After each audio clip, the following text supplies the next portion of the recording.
Terkait proses hukum kasus pemerasan mantan Menteri Pertanian Syahrul Yassin Limpo yang menyeret mantan Ketua KPK Firly Bahuri sebagai tersangka, kita terhubung dengan mantan Kabareskrim Komjen Purnawirawan Ito Sumardi. Selamat petang, Pak Ito. Selamat petang, Mas Ibrahim. Baik, Pak Ito, Firly sudah ditetapkan sebagai tersangka, sudah dicekal pula, tapi sampai saat ini belum ditahan. Apa yang Anda lihat dari proses hukum ini, Pak Ito? Ya, baik. Yang pertama, kita tentunya perlu memahami bahwa penahanan seseorang itu kan diatur dalam KUHP ya, pasal 1 angka 21. Di sana bisa ditetapkan oleh penyidik, penuntut umum, ataupun hakim. Kemudian juga kalau kita lihat penetapan tersangka berarti penyidik Polda Metro Jaya itu telah memenuhi unsur-unsur pidana yang disangkakan sudah terpenuhi berdasarkan barang atau alat bukti yang sudah dimiliki. Kemudian penahanan ini kan ada dua, Mas Ibrahim. Yang pertama adalah syaratnya objektif, yang jelas masuk dari sangkaan yang disampaikan kepada Pak Firly itu adalah ancaman hukumnya 5 tahun atau lebih, atau tindak pidana lain yang secara limitatif ditentukan perundang-undangan. Misalnya tindak pidana khusus atau korupsi ya. Kemudian juga ada yang namanya syarat subjektif, di mana penyidik ini sesuai dengan pasal 21 ayat 1 mengatakan bahwa seseorang dapat ditahan apabila dikhawatirkan melarikan diri, kemudian menghilangkan atau merusak barang bukti, atau mengulangi perbuatan. Nah sekarang kalau misalnya beliau ini dipanggil, kemudian dianggap oleh penyidik ini menyulitkan pemeriksaan, penyidik bisa saja melakukan penahanan. Tapi kita juga jangan lupa bahwa Pak Firly juga sedang mengajukan upaya hukum, yaitu pra peradilan.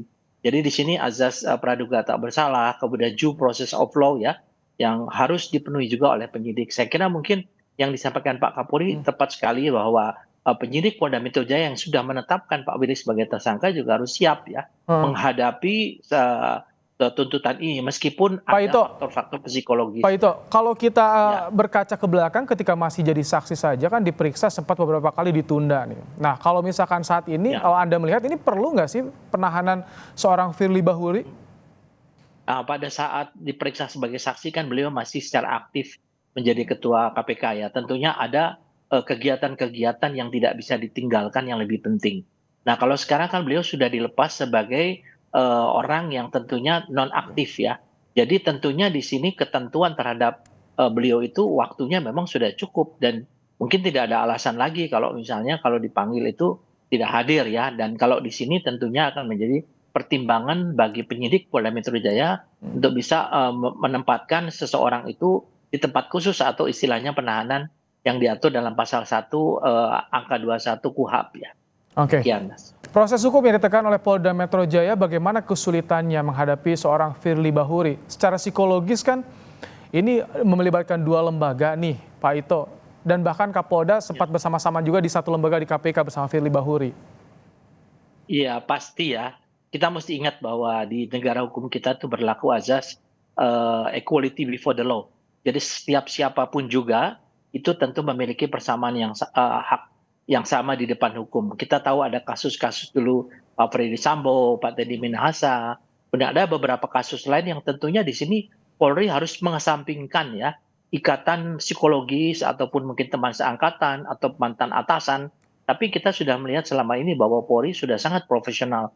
Dan saya sangat yakin penyidik Polda Metro Jaya yang saat ini sedang dibawa Pak Karyoto tentunya juga mendapatkan restu dari Pak Kapolri ya sebagai pimpinan lembaga.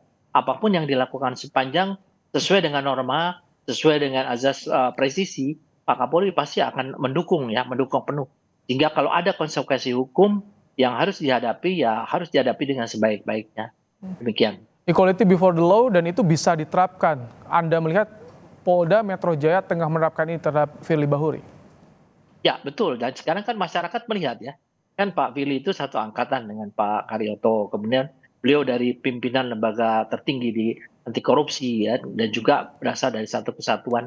Saya kira masyarakat di sini akan sangat melihat dan mengikuti ya.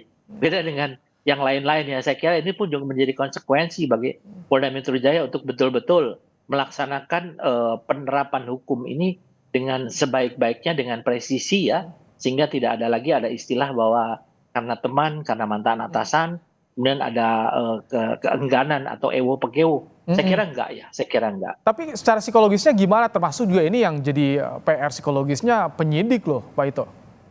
Ya, kalau saya lihat penyidik ini kan harus bertanggung jawab kepada pimpinan.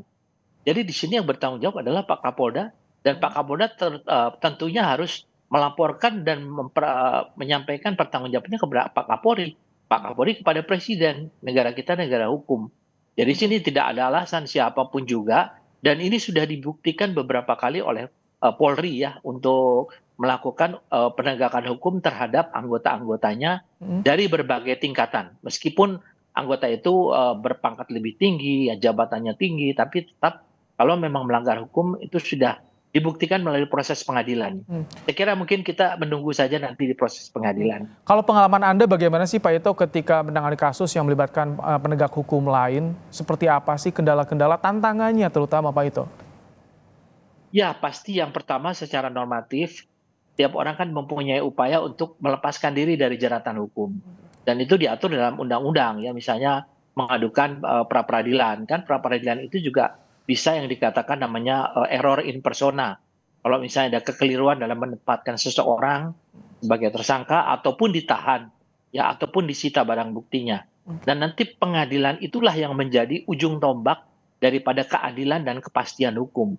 Dan di sini tentunya Polda Metro Jaya juga penyidiknya harus mematuhi dan harus hormat pada keputusan hakim. Oke, Tapi kan penyidik juga memiliki upaya banding juga ya, kecuali baik. daripada pihak yang meminta ya. Demikian. Baik, terima kasih Pak Ito Sumardi, mantan Kabar Eskrim, Baik. telah bergabung bersama kami dalam program Kompas Petang.